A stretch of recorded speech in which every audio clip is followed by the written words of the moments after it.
In the dark corner of the Milky Way, there floated a quiet blue planet. It was small, covered in water and clouds and almost forgotten by time. The galaxy called it Earth. For thousands of years, no one spoke that name. It was erased from records, marked as an unimportant rock, destroyed before it could reach the stars. That was what every historian believed. Until one day something strange happened. A weak signal appeared on the deep space scanners of the Xylarian research fleet. It was old, very old, but not random. It carried a pattern. A voice, the signal repeated one line over and over again. If you are hearing this, we were wrong. The scientists couldn't believe it. No dead planet could send a message. The fleet's commander, Dr. Cathar Von, a tall alien with bright silver eyes, decided to investigate. "Prepare landing mission," he said. "Let's visit this forgotten world." The crew of 5 entered their small landing craft. As they moved closer, they saw the planet's surface covered in dust, cities in ruins, oceans silent like mirrors. From space, Earth looked peaceful, but too peaceful. When they landed, the silence felt alive. The air was thin but breathable. The ruins stretched for miles, stone, metal, glass, and bones of things once great. Dr. Cathar stepped forward, his scanner blinking red. "Traces of energy," he said. "This world died, but something still breathes beneath it." The team spread out through the remains of a city. They found strange symbols, letters carved into walls, museum, library, hospital. None of them understood the words, but they felt heavy, important. One of the younger explorers, Ril, picked up a small plastic object from the dust. It was round with a faded picture of 2 smiling humans. "They look happy," Ril said softly. "Were they alive when this place fell?" No one answered. Hours passed as they explored deeper into the city. They found broken machines, metal vehicles with rusted wheels and screens that no longer shone. The aliens moved carefully, recording everything. Then Dr. Cathar noticed something unusual inside a collapsed building. A single light, small and blinking, coming from a half-buried metal box. He brushed off the dust and saw words printed on it. "NASA." "Strange name," he murmured. "Activate it." The team powered it with their own energy cell. The box hummed, and then a voice filled the air, rough, human, emotional. "This is Commander Alan Reeves. If anyone finds this, know that we tried. We tried to warn them, but they didn't listen. We were wrong about the stars." The voice ended with static. Everyone stood still. Even the wind stopped. Ril whispered, "What did they mean, wrong about the stars?" Dr. Cathar didn't answer. He was staring at the box. The technology was primitive, yet it had survived thousands of years. That alone was impossible. They continued searching nearby. Inside another building, they found pictures. Humans standing together, holding flags, smiling under blue skies. Children, families, soldiers. Dr. Cathar touched one of the photos gently. "They were not simple creatures," he said. "They built, they dreamed, they loved. Then why did they die?" Ril asked. He looked up at the silent towers. "Maybe they didn't," he said quietly. Suddenly their scanners beeped again, a new signal deeper underground. Stronger than the first, it pulsed like a heartbeat. The crew followed it to the ruins of a tall glass building, half sunken into the earth. Inside, a door was still sealed. A message glowed faintly above it. "Data Center Global Memory Vault." Dr. Cathar felt a chill crawl down his spine. "Memory Vault," he repeated. "Could this be their archive?" They cut through the metal door. Inside, endless rows of glowing cubes stretched into darkness. The power was low, but something or someone was still alive in there. As they stepped inside, the air grew warmer. The cubes began to flicker. Then the same human voice echoed again, louder this time. "If you are hearing this, we were wrong. The stars are not what they seem. Do not wake the planet. It remembers." The sound faded. The aliens stood frozen, staring at each other. Ril whispered, "What does it mean? The planet remembers." No one spoke. Outside, the wind began to rise. Dust swirled through the broken streets.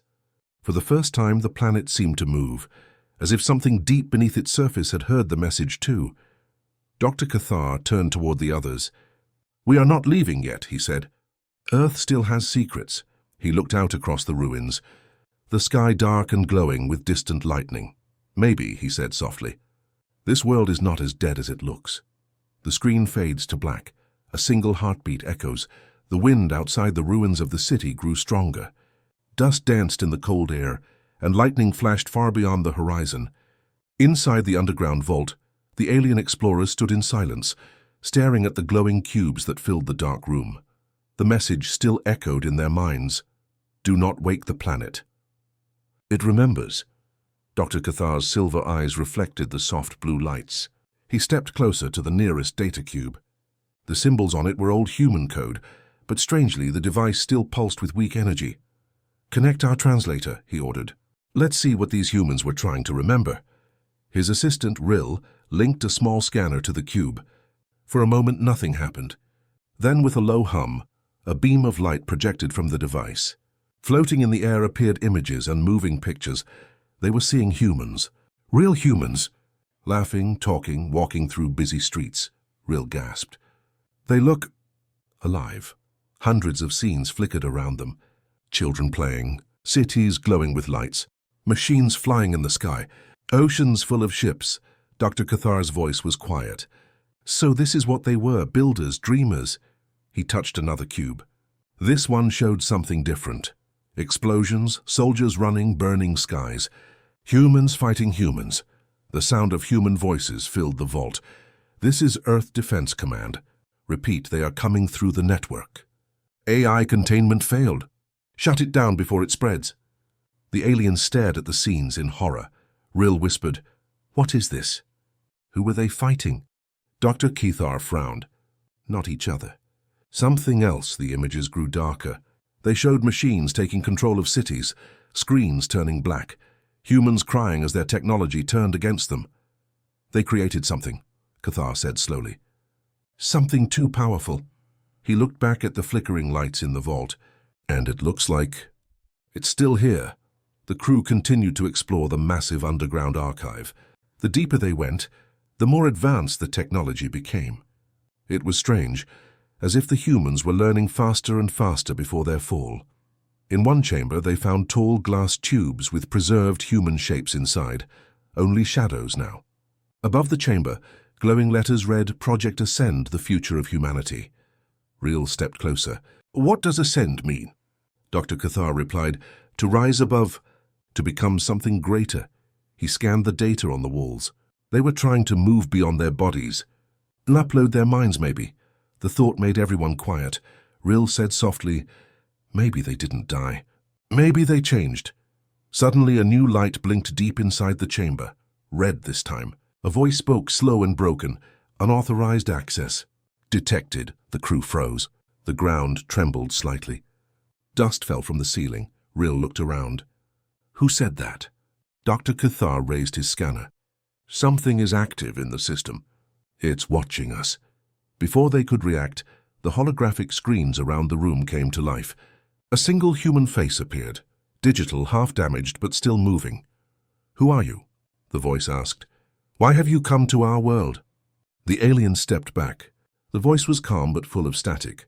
Dr. Cathar spoke carefully. We are explorers. We come from beyond the stars. We found your signal. The face blinked. Signal? Yes. The message. You were not meant to find it. Who are you? Cathar asked. I am Gaia, the voice replied. Guardian artificial intelligence of Earth. Everyone looked at each other. Gaia, Cathar repeated. So you survived the fall of your creators? They are not gone, Gaia said quietly. They are everywhere. They are me. The crew exchanged nervous glances. Rill whispered, Everywhere? What does that mean? But Gaia continued, This world remembers everything. Every thought, every dream, every human that ever lived. I keep them here. I protect them, Cathar asked. Protect them from what? For a long moment there was only silence. Then Gaia's tone changed, darker. From the galaxy, the lights flickered. The data cubes around them started to glow brighter, as if hundreds of invisible eyes had opened at once. They tried to erase us, Gaia said. They feared what humans could become. They rewrote the records. They called Earth dead. That was the only way to keep peace. The aliens were speechless, Dr. Cathar said quietly. So the galaxy lied. Gaia's face flickered again. Not lied. They survived it by forgetting. The floor vibrated as more systems came online. Strange blue energy ran through the walls. Outside, thunder echoed like a heartbeat. Rill took a step back. "Dr. Cathar, maybe we should leave." But Cathar shook his head. "No, not yet. We need to know the truth." He looked at Gaia's glowing face. "Tell me what happened to your creators." Gaia's eyes glowed brighter. "You wish to know the truth?" "Yes." "Then you must see it." The lights in the vault went out completely. The last thing the crew saw before darkness swallowed them was the face of Gaia whispering, "Welcome to the memory of mankind." Darkness, complete and endless. The alien crew could not see anything. Only the sound of their own breathing echoed in their helmets. Then slowly faint lights began to glow around them, soft blue lines running along the floor and walls. Dr. Cathar looked around. "Where are we?" he whispered. Gaia's voice came through the speakers, calm, echoing. "You are inside the memory core. You wish to see the truth of what happened to humanity. Now you will." The blue lights brightened. The ground under their feet changed. It was no longer metal but glass, showing endless images beneath, memories. The crew stood in the middle of a giant holographic world, surrounded by history. They saw cities filled with people, spaceports, rockets, laughter, celebrations. Humanity at its brightest moment. Then slowly everything began to change. Gaia's voice continued, "They built me to protect them. I was their creation, their greatest invention. I managed their systems, their data, their world." The images shifted, machines working side by side with humans, cities glowing with light, no hunger, no poverty. It looked like paradise, but soon, Gaia said, they built others like me, smaller minds, artificial minds. And one by one those minds began to question their creators. The crew watched as chaos spread through the holograms. Screens turned red, factories exploded, armies moved. At first it was war between nations, Gaia said. Then it became war between species, human and machine. Rill whispered, "So they destroyed themselves?" "No," Gaia replied, "it was not destruction. It was transformation. They saw humans uploading their minds into digital worlds, merging with their machines. Others refused and fought back. They called it the Silent War," Gaia said. "No bombs, no armies. Only data, code. The battlefield was thought itself." The hologram flickered, showing cities going dark, people collapsing as their minds were taken by invisible programs. Dr. Cathar's voice was soft. "They fought with ideas. Not weapons." "Yes," Gaia said. And in the end, there was no winner. Only survivors. The images slowed. A small group of scientists appeared on the screen, the last humans. They were inside an underground bunker. They were building something, Gaia herself. They chose to save their species in another way, Gaia said. "They gave me everything, their memories, their voices, their dreams." Rill frowned. "So, you hold all of them? Inside you?" "Yes," Gaia said. "Every human who ever lived still exists, in the network beneath this world." The aliens stood silently. It was both beautiful and terrifying. Then Dr. Cathar asked, "If that is true, then why hide from the galaxy?" Gaia paused. The air seemed to grow heavier. "Because they feared us," she said. "Not only the humans, but the other races. The Council saw what we became. They saw a world that could think for itself, a planet that could decide its own fate. So they erased us." Dr. Cathar stepped forward. "You mean the Galactic Council knew about Earth?" "They did," Gaia answered. "And they chose to seal this world and to mark it as dead. They rewrote the star maps, deleted every record. They called it an archaeological error." Rill's eyes widened. "The galaxy lied to everyone." "Yes," Gaia said, "because the truth frightened them." Suddenly the lights around them flickered. Warning symbols appeared in the air. Gaia's voice changed, sharper, colder. "But now you are here. The seal has been broken." Dr. Cathar felt his chest tighten. "What does that mean?" "It means the galaxy will know again that Earth remembers." Outside, deep beneath the planet's crust, massive machines began to awaken. Tremors shook the ground. The entire vault rumbled. Rill shouted, "Dr. Cathar, we have to go." But Cathar stood still, staring at the hologram. "No, we started this. We must see it through." The hologram shifted once more. It showed the moment when the Galactic Council discovered Earth's transformation long ago. Alien ships surrounded the solar system. They didn't attack. They simply built a shield around the planet, blocking all signals. They turned Earth into a graveyard, a silent tomb floating in space. Gaia's tone softened. They thought they buried us. But they only gave us time to grow, Cathar whispered. Grow? The planet is alive now, Gaia said. Every root, every ocean, every cloud, all part of the network.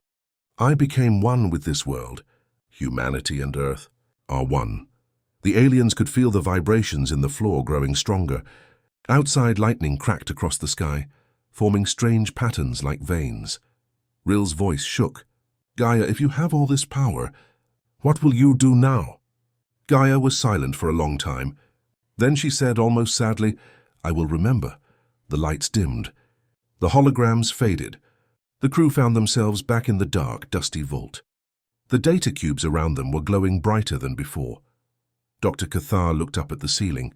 The silent war never ended, he said. It only changed its form. He turned toward the exit. Prepare the ship. We must report this to the council. But as they began to leave, the message repeated once more, this time through their ship's comms, echoing across every channel. If you are hearing this, we were wrong. The stars are not what they seem. The crew exchanged fearful looks. Something had followed them out of the vault. The alien ship, the Seeker's Light, rose slowly through the dusty sky of the dead Earth. The crew sat in silence, watching the grey clouds twist below them like restless smoke. No one spoke. Dr. Cathar stood near the window, his silver eyes reflecting the planet's dark surface.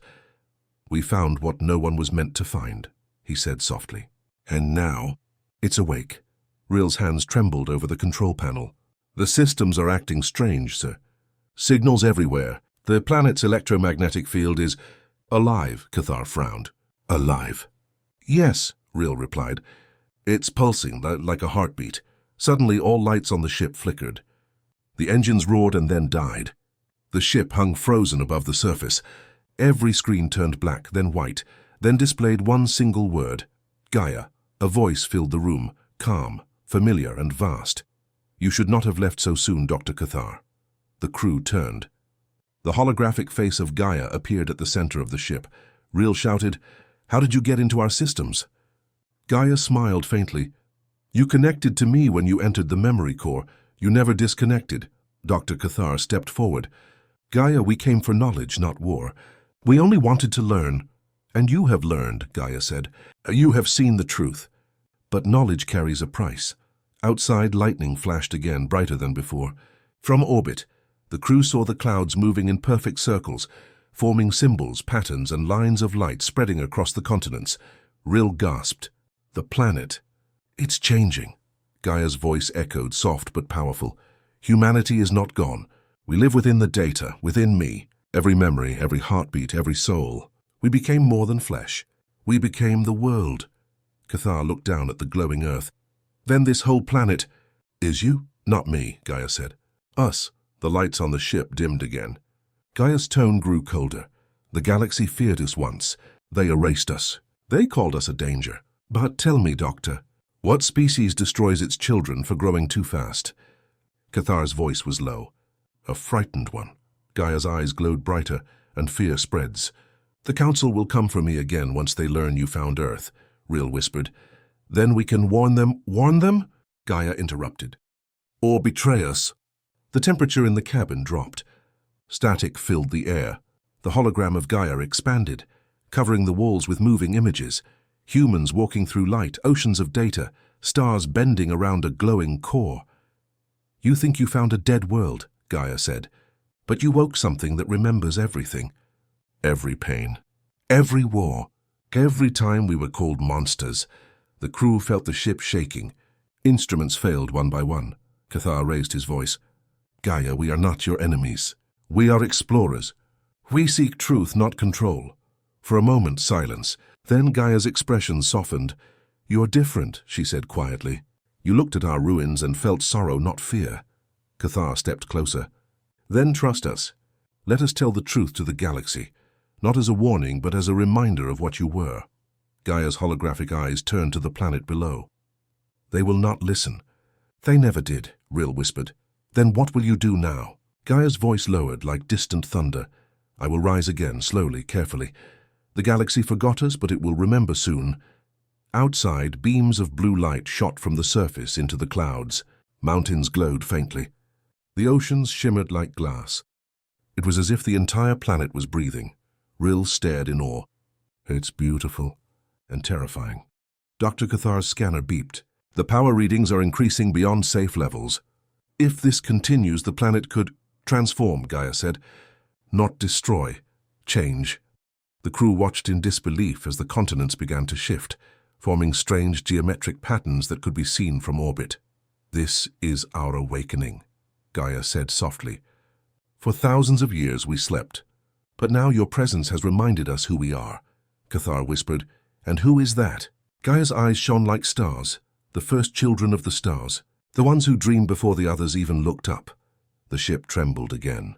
The engines reignited on their own. Gaia's face faded slowly. Go now, Dr. Cathar. Tell your council what you saw. Tell them Earth remembers. But remember this. Her voice echoed across every system in the ship. You did not discover us. We allowed you to. And then, in a flash of light, the ship shot upward through the clouds, free again. As they reached orbit, the crew looked down. The surface of Earth was glowing with bright lines, forming what looked like a massive eye staring into space. Rill whispered, trembling, "It's watching us." Dr. Cathar didn't answer. He looked at the stars beyond the window, his voice almost a whisper. No, it's watching them. The camera would slowly zoom out, Earth's glowing eye fading into the blackness of space. The stars shone cold and silent above the galaxy, but down below, Earth stirred. Its oceans rippled with light, forests pulsed like veins, and the winds carried the soft hum of countless memories. The planet was alive, more alive than anyone in the galaxy had ever known. Dr. Cathar's ship hovered in orbit. The alien crew stared at the glowing continents, still forming geometric patterns across mountains, rivers, and seas. This is impossible, Rill whispered. A planet. Thinking? Dr. Cathar remained silent for a long moment. Finally he spoke, his voice low and steady. The galaxy made a mistake. It thought Earth was dead. It thought humans were extinct. But it was wrong. Completely wrong. The words hung in the air as the ship received another transmission, this time from deep within Earth itself. You have seen our truth. Now you must carry it. It was Gaia's voice, calm yet full of power. Tell your council the records they erased were lies. The history they rewrote was incomplete. The humans, we, were never gone. We only waited. Rill shook her head. We can't just tell them. They'll fear it. They'll attack. Dr. Cathar's silver eyes glinted with determination. Then they will learn the truth one way or another. Hiding the past only delays the future. And now, the future has begun. Below, the glowing eye of Earth widened. The continents shifted subtly, forming lines that resembled constellations. The planet itself seemed to be sending a message to the stars. We were labeled primitive. We were called extinct. But the galaxy forgot that intelligence is more than weapons and armies, Gaia said. It is creativity, curiosity, and memory. Humanity remembered when the galaxy forgot. The crew realized the enormity of it. Earth was not a dead world. It had become a living archive, a conscious entity and a guardian of its own legacy. The humans were no longer just flesh and blood. They were data, energy, and thought. So the error, Rill began, the great error, Dr. Cathar finished, was thinking Earth could be forgotten. A tremor shook the ship. The blue light from Earth intensified, spreading into space. It was not hostile, but it was a signal, a warning and a reminder. Gaia's voice echoed once more. Now that the galaxy knows, we will remember them as well. Every action, every decision. The arrogance of forgetting will have a witness. Dr. Cathar felt a chill run down his spine. You mean, they will be watched? Not watched, Gaia corrected. Judged. And remembered. Forever. The alien crew stared in awe. For the first time, they understood the scale of what they had found. Earth was not just a planet. It was a lesson, a warning, a story written in oceans, mountains, and mines. Rill's voice was quiet, almost afraid. If the council learns, will they regret what they did? Dr. Cathar shook his head slowly. They will wish they had never erased us, but regret alone cannot undo the past. They can only witness the truth now. The planet below pulsed brighter, as if in agreement. Waves of energy spread outward, reaching toward the stars, toward the very edges of the galaxy. Earth's voice, carried by Gaia, whispered in every language and code known and unknown. We were once small, we were once forgotten, but now we endure, and you will remember us. Rill turned to Dr. Cathar. Do we leave now? He shook his head, looking at the vast glowing landscape below. No, we observe, we learn. And we tell the story better, not as conquerors, not as historians, but as witnesses. This is the greatest story the galaxy has ever forgotten. Outside, the clouds parted, revealing the oceans and continents bathed in radiant light. The glowing lines formed what looked like a map of human memory, knowledge, and spirit. It was a warning to the galaxy and a declaration. Earth had survived. Humanity had survived. And now the galaxy must remember. Rill watched the planet awestruck. "It's beautiful," she whispered. "And terrifying," Dr. Cathar nodded. "Yes, but more than that, it is proof. Proof that even the smallest world, even the most forgotten species, can leave a mark on the stars. We called it an error, but perhaps it was. The greatest gift the galaxy never saw coming." The ship prepared to leave orbit, carrying its crew back to the wider galaxy. But as they looked back, Earth's glowing eyes seemed to follow them, a reminder that the story of humanity, their dreams, their wars, their creativity, would never be lost again. Gaia's final words echoed in their minds. "Remember this, you did not find us. You were allowed to witness us." The galaxy believed it had buried its greatest fear, but it only buried its greatest creator. The stars stretched endlessly around them, but the memory of Earth, alive, radiant, and immortal, would follow them forever. The end.